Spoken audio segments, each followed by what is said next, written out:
Hi students. मेरा नाम है प्रतीक गोले। मेरे चैनल का नाम है क्यों कहाँ कब कैसे। इस बार इस वीडियो में आपको बताऊंगा कैसे जो रिबेलियंस हुआ था, पीजेंट्स रिबेलियन और forest rebellions at the time of Britishers, उसमें कौन कौन सा रेबेलियन किस टाइम पे किस क्रोनोलॉजी के हिसाब से किस ईयर में हुआ था। मैं इस स्लाइड में सब कुछ बता दूंगा आपको। यहीं से रेबेलियन आएंगे। इवन ये ऑलमोस्ट सारे ही रेबेलियन इसमें कवर्ड है। कौन से ईयर में कौन सा रेबेलियन हुआ था, किसके बाद कौन सा है, क्रोनोलॉजी और सीरीज के हिसाब से ये सब सेटल्ड है। ठीक है, अब शुरू करते हैं। इंडिया के ट्राइबल और पीजेंट्स की अपराइजिंग का याद रखने का मस्त तरीका मैंने इसलिए यूज किया है कि एक बार अगर आप इनको चार पांच बार जो मैंने निमोनिक्स तैयार किया उनको लिख के देख लोगे तो वो आपके दिमाग में इस तरीके से सेट हो जाएंगे कि निमोनिक्स से ही आपको याद आ जाएगा कि कौन सा रिबेलियन कब है, और फिर आप अच्छे से क्रोनोलॉजी में लगा सकते हो। फर्स्ट स्लाइड देखते हैं। फर्स्ट स्लाइड में हम यही कह रहे हैं कि एक बार आपने जब इस तरीके से तैयार कर लिया तो सारा झंझट खत्म हो जाएगा क्रोनोलॉजी का। ऐसे भी क्रोनोलॉजी के क्वेश्चंस बहुत ज्यादा आने लगे हैं, चाहे फिर वो आपका यूजीसी नेट का एग्जामिनेशन हो, चाहे आपका वो यूपीएससी हो गया हो, उसमें हो गया हो। यूपीएससी में मिक्स क्वेश्चन रहता है, चार पांच लाइनें रहेंगी, उसमें लिखा होगा कौन सा किसके बाद कि क्या संथल रिबेलियन कोल रिबेलियन के बाद आया, क्या ये कथन सही है। असर्शन रीजन के क्वेश्चन, स्टेटमेंट के क्वेश्चन, इस तरीके से कहीं ना कहीं आपको अगर हिस्ट्री से रिलेटेड कोई क्वेश्चन है तो वहां पर ये जरूर मिलेगा आपको। 165 ईयर से तक के ट्राइबल हिस्ट्री के रिबेलियंस हम 15 मिनट्स में कवर कर लेंगे। ठीक है। अब एक्चुअली इन्होंने फोर तरीके में हमने इसको डिवाइड कर दिया। ठीक है, पहला मेमोनिक यूज करते हैं हम। ये अर्ली फेस ऑफ राइजिंग है, 1766 से लेके 1808 तक के बीच का है। पहला मेमोनिक लो, चार पांच पुलिस की वैल्यू नहीं। तो जो रेड कलर में लिखा हुआ है ये हमारा मेमोनिक है। और जो हमने थोड़ा सा मुझसे गलती भी हो गई है, मैंने रेड और ब्लैक में थोड़ा कंफ्यूजन लग गया। जैसे यहाँ पर पुलिस भी है जो वो भी रेड में होना चाहिए था। और बाकी सिर्फ हेल्प के लिए हमने और कीवर्ड्स का यूज कर लिया, जैसे की नहीं। जहाँ पर हेल्प के लिए नहीं होगा वहाँ रेड होगा। ठीक है, आपको मैं स्लाइड में सही से करके दे दूंगा, आप वीडियो में भी देख लीजिए। चार पांच पुलिस की वैल्यू नहीं। चार पांच पुलिस की वैल्यू नहीं का क्या मतलब है? चार से आपका हो गया है चुआर। चार से चुआर हो गया है। हम यहाँ सही कर देते हैं। चार से चुआर। पांच से पहाड़िया। पुलिस से पॉलीगार। वैल्यू से वैल्यू 1776, 1778, 99, 808। ठीक है, यहाँ पर एक एक्सेप्शन भी है आपका। एक्सेप्शन आपका ये हो गया, बेजीराम रेवडियन वाला एक्सेप्शन हो गया। ये यहाँ पर आ जाएगा चार पांच बिजी। बिजी अगर मैं यहाँ लिख दूंगा, चार पांच के बाद में यहाँ पर बिजी लिख दूंगा तो ये सेट हो जाएगी पूरी लाइन। चार पांच बिजी पुलिस की वैल्यू में। चार चुआर, पांच से पहाड़िया, बिजी से बिजीग्राम, पुलिस से पोलीगर, वैल्यू से वैल्यू। ठीक है, सेट हो जाएगा। ये आप इमेज देख सकते हैं, इस इमेज से आपको थोड़ा सा हेल्प मिलेगी कि इनको कैसे ध्यान रखना है, कैसे नहीं रखना है। तो मेरा इमेज कहाँ गया? सॉरी। हाँ, इमेज से भी आप ज़्यादा अच्छी अंडरस्टैंडिंग मिलेगी आपके लिए। जी, ठीक है। थर्ड स्लाइड पे आ गया। ये पहला हो गया हमारा, चार पांच पुलिस की वैल्यू नहीं, ये हमारा पहला हो गया, हिंदी में भी देख सकते हैं। ठीक है, इसके बाद नेक्स्ट स्लाइड पे आ जाते हैं। इसको बोलेंगे ट्रांजिशन एंड न्यू रेजिस्टेंस। ये था अर्ली फेज अपराइजिंग, अब आ गया ट्रांजिशन एंड न्यू रेजिस्टेंस।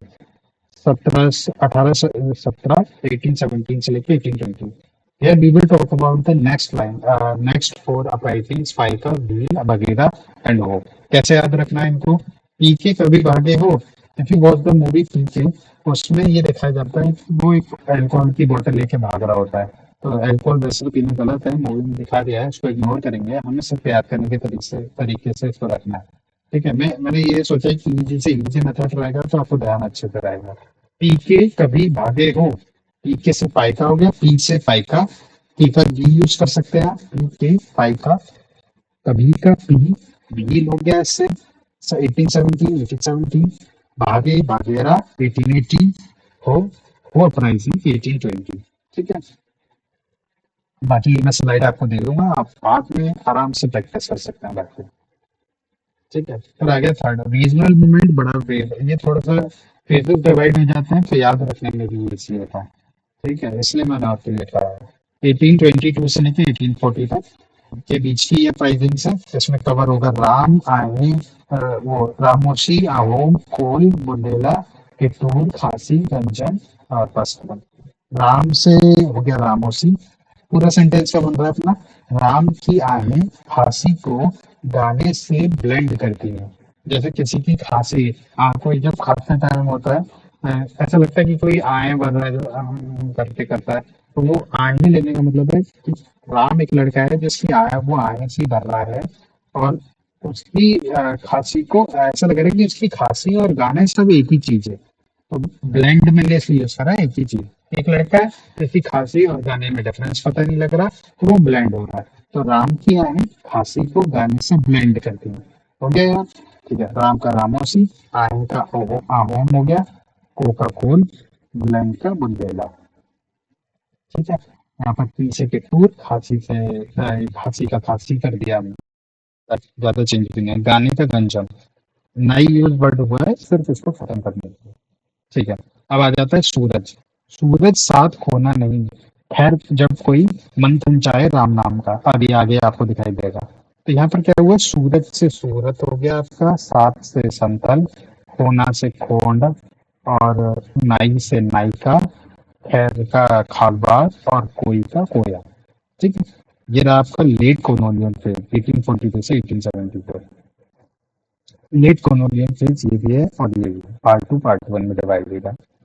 ठीक है, अब इसमें मंथन चाहे राम नाम का, अभी मैंने आपको बताया था, हिंदी में भी लिखा हुआ है मंथन चाहे राम नाम का। ठीक है, अब इसमें मंथन से मन, मुंडा, थन, ताना, चाही, चाहचू, चाचू, राम, रामपा, नाम, नागा। ठीक है, हिंदी में भी लिखा हुआ है, इंग्लिश में भी। It will be for both mediums, English as well as Hindi. So अभी क्या ले लेते हैं, क्योंकि वो दोनों एक ही लाइन की, इसलिए यहाँ पर नीचे एक लाइन में लिखा हुआ है, सूरज साथ खोना नहीं, खैर जब कोई मंथन चाहे राम नाम का। इस लाइन को बनाने का मतलब ये है कि जैसे कोई साथ चल रहा होता है तो हम उससे बोल देते हैं कि सूरज, मेला है, कोई मेला लगा हुआ है, एक क्राउड है, कि सूरज साथ खोना नहीं। और हम किसी साथ वाले से बात कर रहे हैं, तो हमने एकदम से इसी लाइन में बोल दिया उससे कि खैर जब कोई मंथन चाहे राम नाम का। है ना? तो ये दो लाइनें मिक्स भी हो गई, इससे हमारी लाइन भी बन गई, निमोनिक भी बन गया, और इजी रखने की एक अच्छी ट्रिक भी तैयार हो गई। अब एक बार हम शुरू से रिकैप ले लेते हैं। 4-5 पुलिस की वैल्यू नहीं, पी के कभी भागे हो, राम की आहें खांसी को गाने से ब्लेंड करती हैं, सूरज साथ खोना नहीं, खैर जब कोई मंथन चाहे राम नाम का। ठीक है, ये वाले में डेट का कंफ्यूजन था, इसलिए इसको अलग से लिख दिया है, इसको प्लीज पढ़ लीजिए। Thank you so much for today. और ये रिबेलियन वाला टॉपिक, सच बताऊं जब मैं प्रिपरेशन कर रहा होता हूँ तो शुरुआत में मेरे को बहुत प्रॉब्लम हुई थी, तो ये मैंने अपने लिए तैयार किए थे, तो मैंने सोचा आपके साथ शेयर किया जाए। मुझे बहुत ज़्यादा क्रोनोलॉजी में कंफ्यूजन हो रही थी, फिर इनके कीवर्ड्स नाम थोड़े डिफरेंट होते हैं, तो उनको याद रखने में प्रॉब्लम हो रही थी, इसलिए मैंने ये क्रोनोलॉजी और सीरीज बनाई थी। हर एग्जाम में आपको लेवल डिफरेंट होगा, हो सकता है छोटा एक आध चीज पूछ ली जाए, यूपीएससी लेवल पर पूछ लिया जाए, पूरा सेंटेंसेस में आ जाएगा, लेकिन ये चैप्टर, ये पार्ट जरूर आता है, रिविजन जरूर आता है। और बहुत सारे फेमस पर्सनालिटीज भी हैं इससे रिलेट करने वाली, इसलिए ये जरूर ही आता है टॉपिक। प्लीज इसको पढ़ लीजिएगा। और मेरा यूट्यूब चैनल है क्यों कहाँ का कैसे, उसको सब्सक्राइब कर दीजिएगा। Thank you for today. और ऐसी ही ट्रिक्स जो जो मैंने रखी हुई हैं इकट्ठी करके वो लाता रहूँगा। Have a nice day.